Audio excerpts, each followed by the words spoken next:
The Law and You, a look at laws in St. Vincent and the Grenadines which affect our daily lives. The Law and You, presented by lawyer P.R Campbell QC and brought to you on SVG-TV as a public service. Ladies and gentlemen, brothers and sisters, boys and girls, greetings. Welcome to another presentation in this public service nation-building series, The Law and You. This is program number 827, coming to you on Monday the 6th of June 2016. On this program, I will speak to you on the topic, the age of consent. And may I invite anyone who is especially interested in this topic to make arrangements to have the program recorded.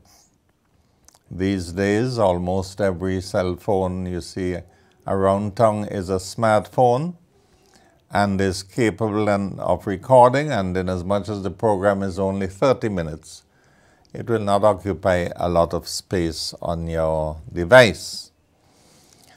But the reason I'm suggesting that is that in recent months, quite a lot has been said on radio call-in programs about the age of consent when it comes to sexual relations with girls.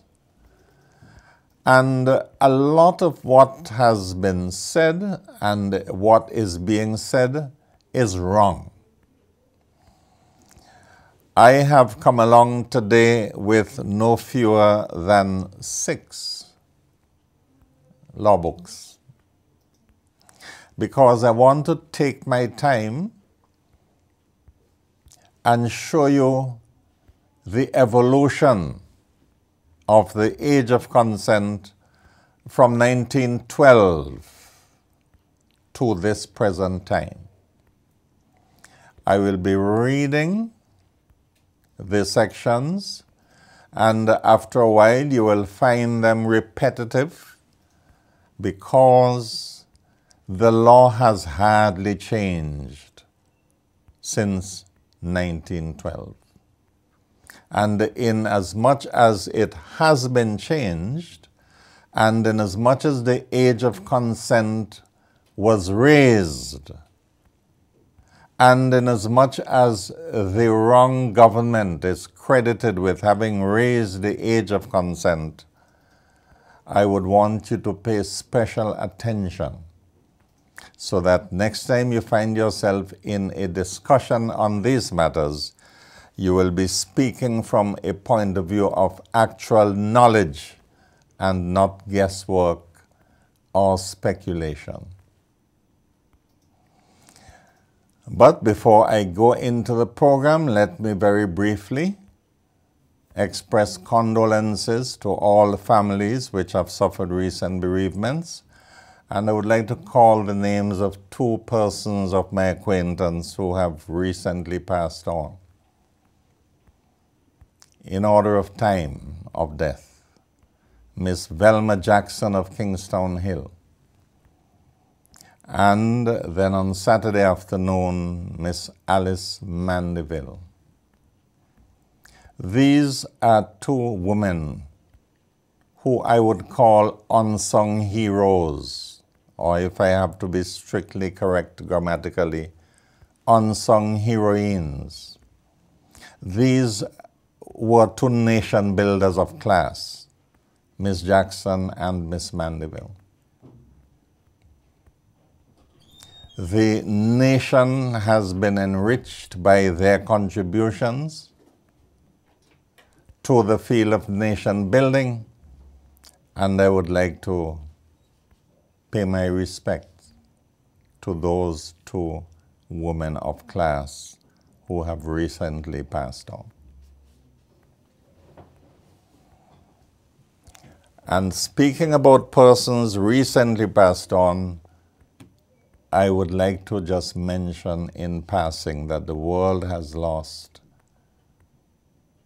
one of its greatest black men, the brother Muhammad Ali. You simply have to turn on the television these days to CNN or MSNBC or ABC or NBC to hear of the exploits of Muhammad Ali. May they all rest in peace. I have decided to keep the preliminaries to a minimum so that I will have time to go through these legal texts. And the range in years from 1912, 1966, 1970, 1988, 1990, and 2009. So let us get into legal history. Now I want to make some initial comments. Firstly, on the law books there are many sexual offenses. But on this program we are just dealing with a very limited range. We're not going into all the other sexual offenses. Secondly, you will hear me speak about law revision exercises. Every year, the laws passed by the House of Assembly are published together in books which have the year stamped on them. And when laws are passed, they are called Acts of Parliament.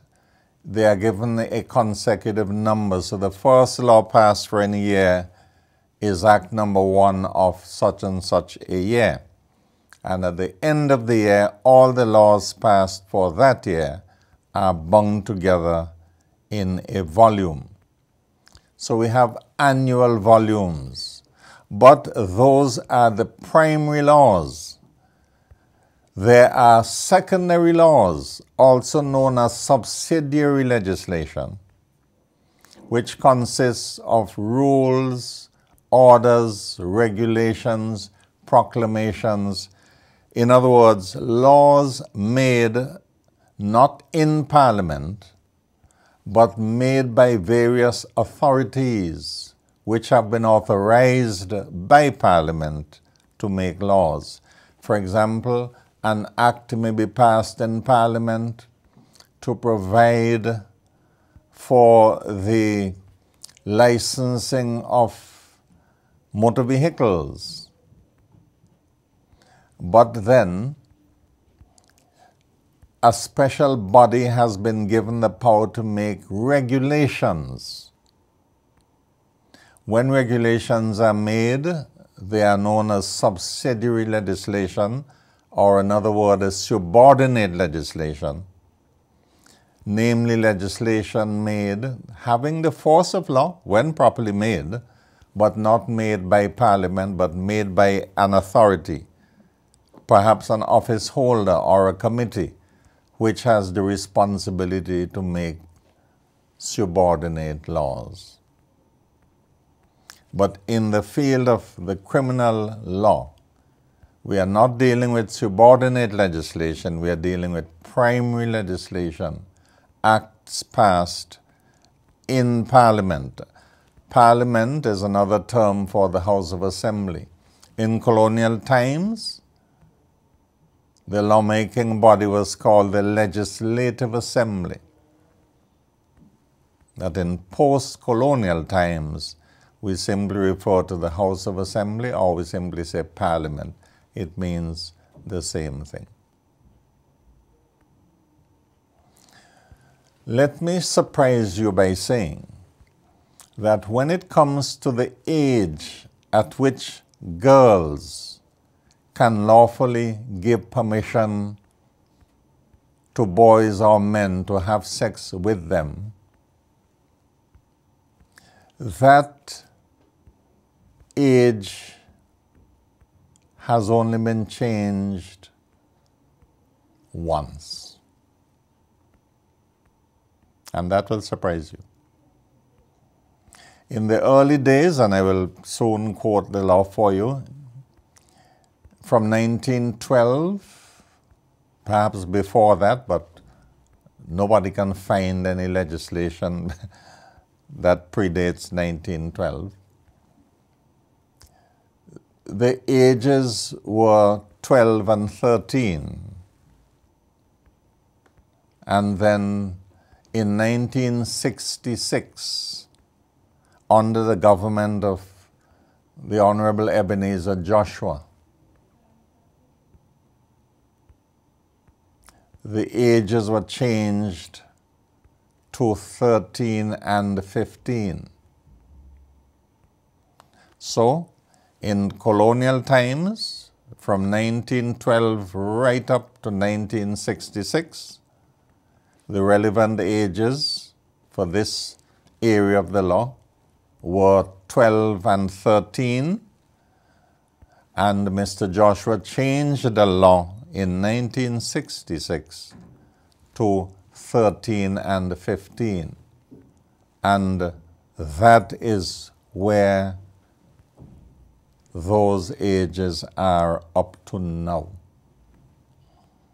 Never mind, we have had different publications. So let me start with the situation in 1912. And I'm reading from Volume 1 of the Laws of St. Vincent and the Grenadines, Revised Edition 1926. But the law I am reading was actually passed in 1912, the Indictable Offences Ordinance. This law said, Section 79, subsection 1, every person who unlawfully and carnally knows any girl of or above the age of 12 years and under the age of 13 years, whether she consents or not, shall be guilty of a misdemeanor, and being convicted thereof shall be liable to imprisonment for 5 years. And I will skip subsection 2 and go on to section 80. Section 80 of the law of 1912 said, every person who unlawfully and carnally knows any girl under the age of 12 years, whether he believes her to be of or above that age or not, and whether she consents or not, shall be guilty of felony, and being convicted thereof, shall be liable to imprisonment for life.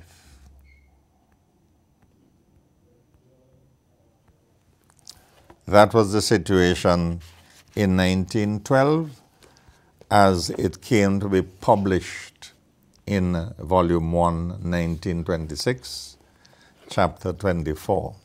Let me put that aside. No change was made to that law until 1966, when the Legislative Council passed Ordinance number 8 of 1966 in the days of Mr. Joshua. It was gazetted on the 12th of April, 1966, and became law. And this is what the 1966 Joshua law said. Section 79.1. Every person who unlawfully and carnally knows any girl who is of or above the age of 13 years and under the age of 15 years, whether she consents or not, shall be guilty of a misdemeanor, and being convicted thereof, shall be liable to imprisonment for 5 years.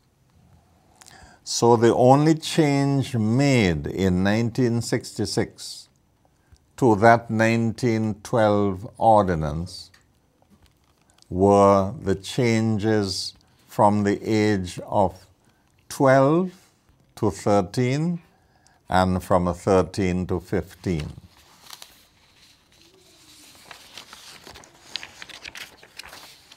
And Section 80 of that same 1966 law, every person who unlawfully and carnally knows any girl under the age of 13, whether he believes her to be of or above that age or not, and whether she consents or not, shall be guilty of felony, and being convicted thereof, shall be liable to imprisonment for life.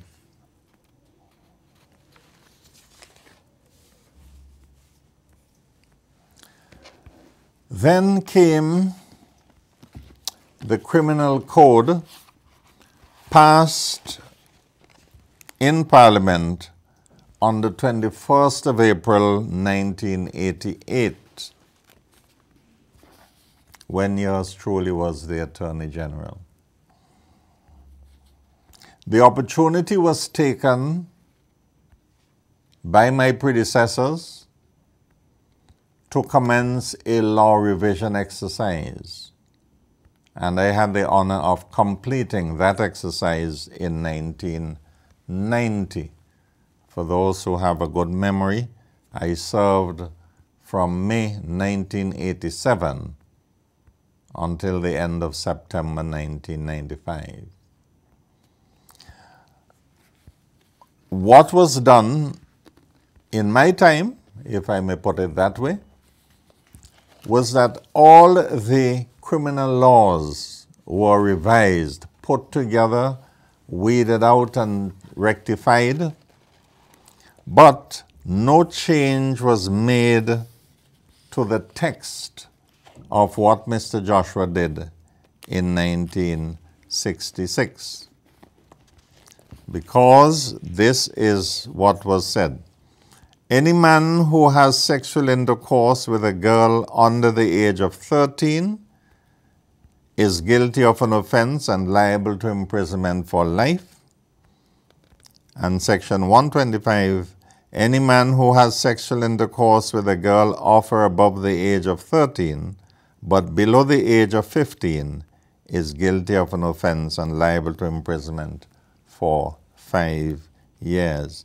So basically, the words unlawfully and carnally knows any girl, those words were replaced with the phrase sexual intercourse, because that is what it really meant. So again, no change was made to the age when the Criminal Code was passed in Parliament in April 1988.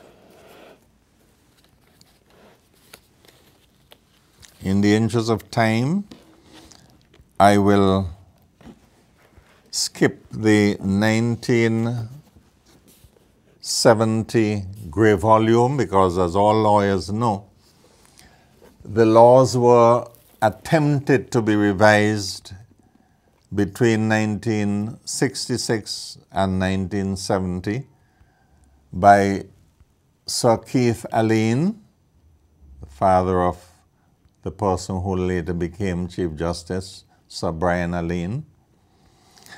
But this 1966 revision was never proclaimed into law because the Law Revision Commissioner, Sir Keith Alleyne, did not get the opportunity to complete the task.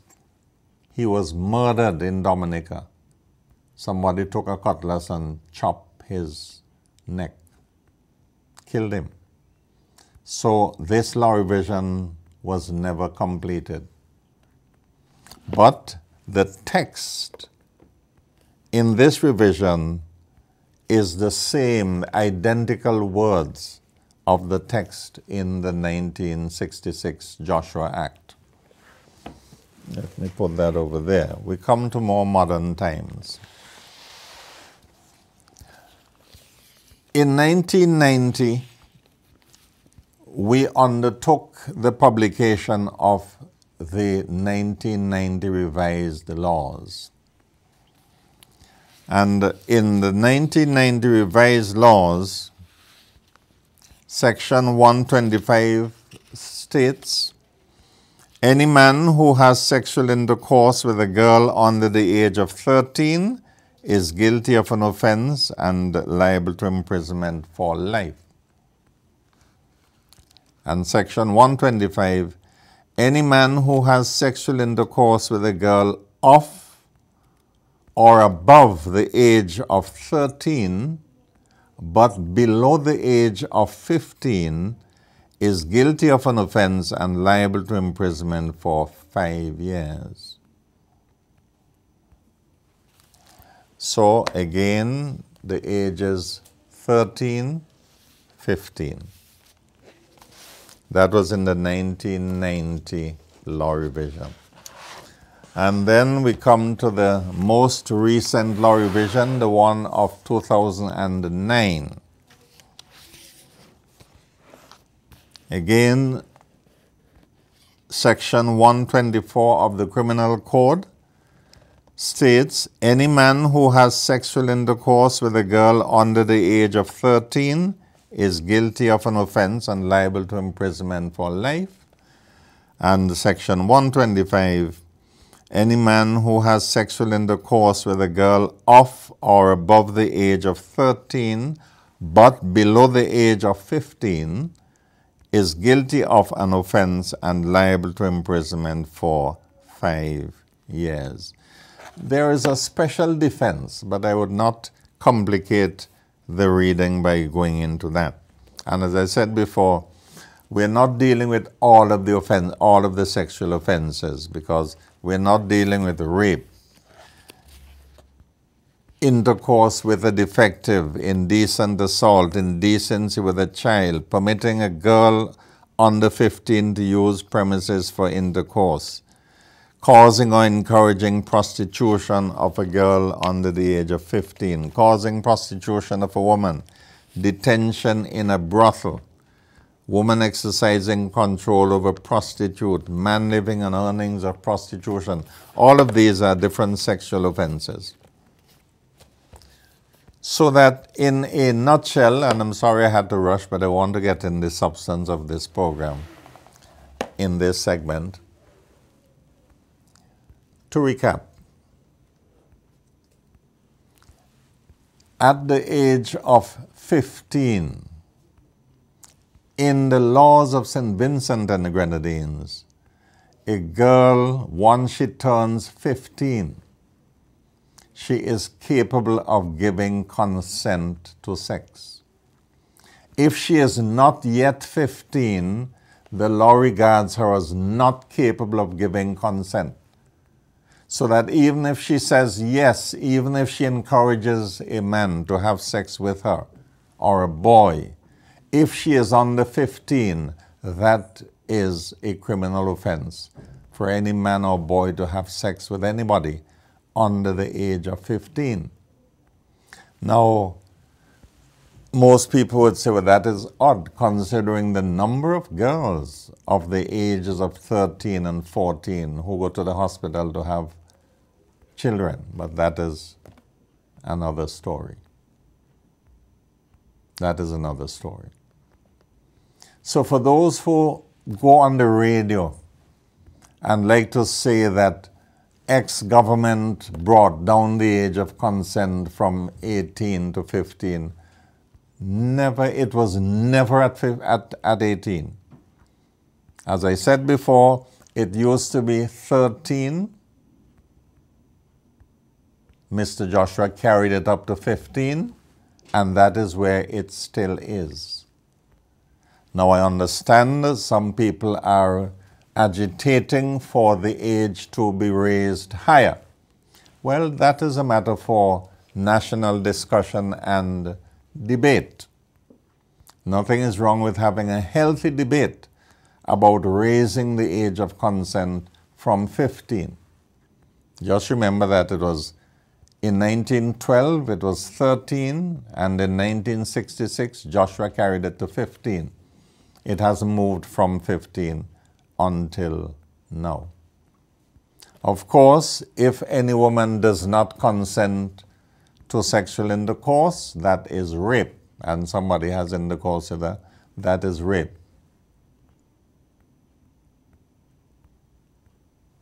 But let me just say this, for those who have expressed the view that the age of consent should be increased to whether 16 or 17 or 18, just remember, if that is done, then keep your boy children away from anybody who is under that age of consent, because many of you will have sons who will go to jail for having intercourse with their girlfriends of their age, if they're all teenagers. So by all means, let us have a national debate, but let us get the facts right. The age of consent was never higher than 15. I hope I have set the record straight. So that is all from this program of The Law and You. I look forward to being of further service to you next week, Monday DB, for another presentation in this public service nation building series, The Law and You. Do have a very pleasant week, ladies and gentlemen, brothers and sisters, boys and girls. And if you want your week to be pleasant, I advise you to be careful how you listen to or look at the West Indies playing cricket. And anyway, let me not go there. May the good Lord bless us all.